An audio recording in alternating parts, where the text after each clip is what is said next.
Bapak Ibu sekalian, majelis ilmu kayak Bapak Ibu luangin waktu begini. Ini kalau Bapak Ibu lihat pahalanya hari kiamat, berharap 24 jam di majelis ilmu.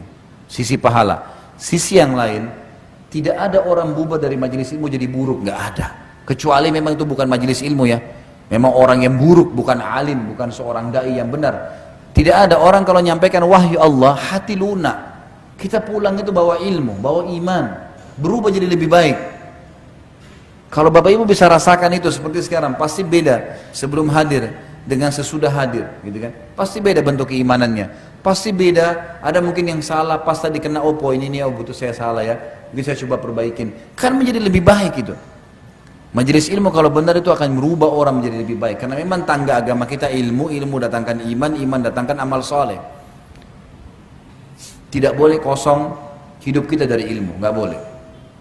Jangan pernah kosong Bapak Ibu sekalian. Saya pribadi, kalau saya lagi pergi taklim, tadi saya taklim di Cempaka Putih, kemudian saya lari ke Sudirman, taklim lagi tadi kantor, saya lari lagi ke sini.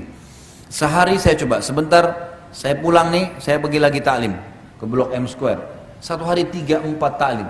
Dan saya merasa kalau satu hari satu taklim saja, saya pribadi ya, kalau saya bicara pribadi saya merasa ada jeda kosong. Kalau saya pulang ke rumah, kadang-kadang memang saya sudah memahami istri saya, waktu saya akan kasih kamu malam, waktu siang sama dengan laki-laki mencari nafkah, bergerak, saya akan bergerak untuk agama. Kamu ridho, derajat insya Allah saya dapatkan di surga tinggi karena itu, kau juga akan ikut dengan saya di surga.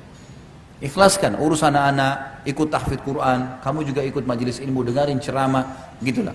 Saya rasa kalau dari jeda ilmu ke ilmu, saya rasakan iman saya terkontrol. Kapan ada jeda sedikit, gitu kan? Misal tidak ada pengajian sehari, duduk di rumah, apa yang kita lakukan? Duduk. Apa kalau orang terbiasa nonton TV duduk dari remote ke remote, dari remote ke remote. Orang kalau lagi biasa kerja, kemudian cuti libur, apa yang dia kerjain di rumah? Gak ada. Mau kerja apa ya?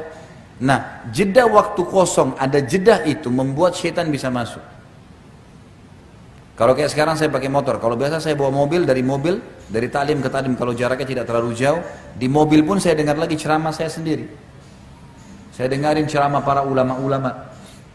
Di mobil jeda setengah jam, 1 jam, atau dengar tilawah Al-Quran. Karena itu mengontrol kita, mengawasin kita. Kalau kita bisa rasakan, kayak Bapak Ibu akan rasakan sebentar, sejam 2 jam kita ceramah, pasti imannya bertambah. Bayangkan kalau dari majelis ilmu ke majelis ilmu. Ini sebentar pulang, nih naik mobil, setan bisikin tuh, sekarang tadi kan sudah pengajian, sekarang hiburan, dangdut. Enggak, saya mau taklim lagi. Ceramah lagi putar, setan godain, a'udzubillahi minasyaitonirrajim. Lawan. Ilmu lagi. Dengarin ceramah. Saya pernah nasihatin beberapa ibu pengajian begitu, subhanallah, sampai akhirnya ada yang membahasakan ke saya. Kebetulan ibu itu dari Padang, mungkin ada ibu dari Padang. Dia bilang sama saya, Ustaz, semenjak saya dengar nasihatnya Ustaz, dari Jakarta saya pulang mudik waktu itu bawa mobil sama keluarga saya, ceramah Ustaz saya dengarin terus di jalanan. Sampai saya hafal tuh Ustaz bilang apa. Bolak-balik. Ceramah Ustaz Khalid terus dari pergi sampai pulang, gitu kan. Akhirnya suami saya pun dengar, anak-anak dengar, gitu kan. Tapi memang dia bilang seperti yang Ustaz Khalid bilang, kita merasa terkontrol. Kita dari ceramah ke ceramah, apalagi kalau yang berseri. Kita terus dengarin, oh ini lagi penasaran selanjutannya apa.